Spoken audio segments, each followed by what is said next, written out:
we could wake up Monday, right? And all of a sudden China says, hey, we are a buyer of gold at $5,000 an ounce. And then all of a sudden we go to $5,000 an ounce. More likely, at least given how it's always gone in the past, this to the moon stuff is not how it works. Okay, we're not going to 3,000 by the 4th of July.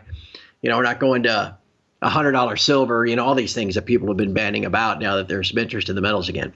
You go up, you'll consolidate, you'll pull back, move up higher, come back down, move up higher. That's typically how it works. So silver now it's above 26, probably touch 28, kind of pull back, and then we'll see if it can generate enough fresh momentum to blast through there. Gold's ascent to record highs shows no signs of abating. Before the weekend, it reached an all-time peak of $2,350 per ounce, underlining its unstoppable rally. CraigHemke, an analyst from TF Metals Report, suggests that around the $2,300 level could serve as a logical breather for gold after its recent surge.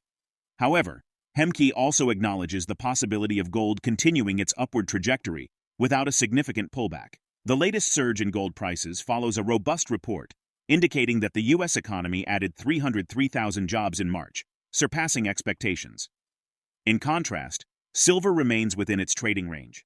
Still, Hemke believes that once silver breaks out, it could follow a similar trajectory as gold, presenting the potential for substantial gains in the silver market. However, silver faced some retreats after hitting a 2.5-year high of $27.33 amid geopolitical tensions sparked by Israel's attack on Iran's embassy in Syria.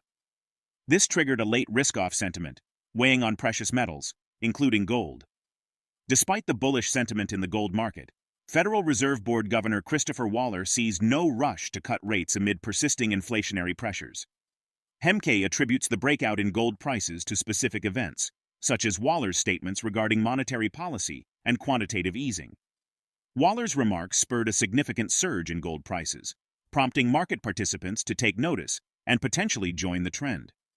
Market expectations regarding interest rate cuts have fluctuated, with the CME FedWatch tool indicating a 54% chance of a rate cut in June, down from over 60% the previous week. Come along as we explore CraigHemke's valuable insights. Don't miss out on our latest updates. Subscribe to our channel and activate notifications. Thank you for tuning in. Gold is reflecting that back to its highs of the day as we record this, about 3 o'clock in the afternoon on Thursday. So anyway, getting back to the original point about 2300, this is a logical stopping point for gold to catch its breath a little bit, but it may not. I mean, it may just charge on through. The most important thing, Elijah, for people to take away, they haven't missed the boat. I mean, I could throw all kinds of transportation metaphors out. They haven't missed the boat. The train hasn't left the station. The horses aren't out of the barn. If we're right about, what's really driving all of this, then really we're just getting started. Fundamental perspective, what a lot of analysts are kind of settling on as to why gold has chosen now to break out. I think it's more simple than that. You go back to the 1st of March. Okay, so came out of February, prices, had kind of struggled, or at least had bounced back from January. But on Friday, the 1st of March was the breakout day where gold was up about $10. And then Goon Waller, I call him Goons, the Fed Governor Waller came out and gave a speech. He said, here's where I'd like to see policy go moving forward. I'd like us to shift from owning longer term to shorter term to bid down the short end of the bond yield curve. That would probably positively tilt the yield curve and then that's when a recession typically starts. But then he also intimated that once we do that, then we've got room to start QE again. Everybody went, whoa, wait a second. And gold shot up $30 on his comments that day to finish up 40 and began that month at the end the 1st of March with the highest weekly close that it ever posted. And what happened? It came in next week. Everybody noticed that, and gold tacked on another $97 that first full trading week of March on this clear breakout because everybody noticed. What's interesting now is the trading week ended last Thursday because the markets were closed for Good Friday. So you had the weekend, the month end, and the quarter end last Thursday. And gold finished with what I call a superfecta, the horse racing term, where you get first through fourth. That day, Thursday last week, gold finished at its all-time daily high, all-time weekly high, all-time monthly high, and all-time quarterly high. So if you're going to generate some momentum You get this breakout of the trading range a month ago. Now you end the month and the quarter at these all-time highs. This is where, the home offices, the hedge funds, the institutions all go, wow, something's going on here. I got to be a part of it. And so the thing kind of builds on itself. And that's what has happened so far. We can kind of maybe relate this into silver, which hasn't even broken out of its trading range yet, which again is why I can sit here and say that about the whole thing about the horses in the barn. Silver has demonstrated strong performance recently, yet a weekly close above $28 is still needed for a definitive breakout, notes Hemke. While maintaining a bullish long-term outlook, he anticipates continued volatility in the market. Despite an upbeat U.S. jobs report that could potentially delay rate cuts in the June meeting, silver surged by close to 10% and reached 3-year highs, following a trajectory similar to gold, which is currently trading at all-time highs. Reflecting on a pivotal moment in 2010, Hemke recalls gold achieving a superfecta on December 31st, marking all-time highs across various timeframes. This led to a significant price surge, with gold hitting an all-time high by early September 2011.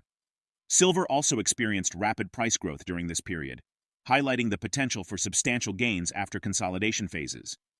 During this period, the entire precious metals complex performed remarkably well. Spot silver surged by 83%, becoming one of the top-performing assets in the CRB, reaching a 30-year peak of $30.92. Let's get back to the interview. I always like to draw, especially on longer term, more horizontal, rectangular resistance areas and support areas. And to me, it's pretty clear what silver needs to do. Where gold, I just mentioned how gold had broken out at the end of February, and everyone, wow, look at this, all-time, new weekly highs and all that kind of stuff. And you had this big rush of momentum and excitement the following week. Silver hasn't done nothing of the sort. In fact, silver hasn't even posted a weekly close above 26 for over 2 years. And so you got to at least get that done. And we may get that done this week, provided we make it through tomorrow, okay? But the top of gold's or silver's breakout is actually 28. It needs to break out and close a week above 28 before it starts moving into the territory that gold now occupies on a clear breakout. It will probably close above 26. That's the first step. And then we'll probably bang around. Who knows? Maybe we'll just fly through 28 next week and woohoo, that'd be great. But once we get above 28, then silver starts getting a life of its own the way gold has for the last several weeks. You start getting a 3 handle on your silver again for the first time since, 2012. And that's going to generate its own level of excitement. I'll remind everybody, and this is typically how it goes. I would extend this answer for a second, Elijah. The only other time I'd seen a superfecta in gold was on December 31st of 2010, and it finished at all those, even an annual high. Okay, at the end, and so then what happened?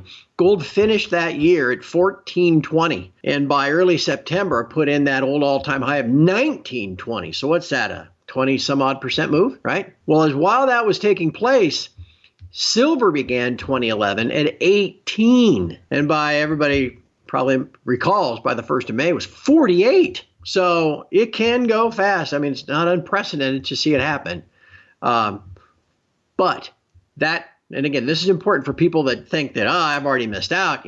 Silver's up $2 in the last 4 days or whatever it is.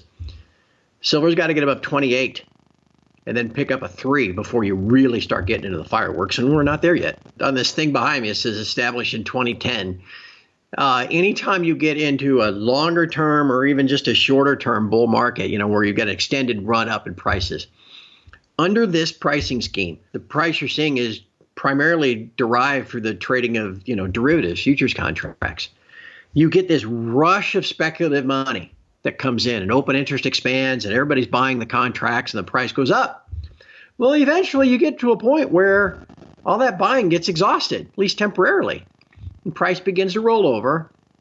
Some of the latecomers go, hey, I'm going to ring the register on this. And they start selling those longs that they just bought the week before, the day before, or whatever. And you get a correction and a pullback. And that money washes it back out. And then you stabilize, but the trend is still up. And then you charge forward again. That's just how it works. I mean, we call it the, a wash and rinse cycle, if you will. 2 steps forward, 1 step back.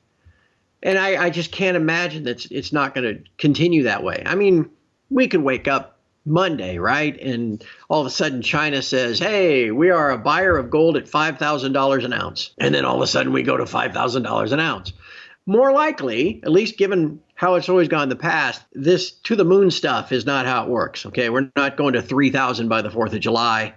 We're not going to $100 silver, all these things that people have been banning about now that there's some interest in the metals again. You go up, you'll consolidate, you'll pull back, move up higher, come back down, move up higher. That's typically how it works. So silver now it's above 26, probably touch 28, kind of pull back, and then we'll see if it can generate enough fresh momentum to blast through there. Silver has surged to $27 per ounce, while gold remains steady at the $2,300 mark. Demand for these metals has been significant as investors seek safer assets amidst rising inflation concerns. How might geopolitical events, such as tensions in the Middle East, impact the demand and prices of gold and silver in the coming months? Share your thoughts in the comments section. If the video resonates with you, join our community by subscribing to our channel and enabling notifications with the bell icon. Thank you for being a part of our community.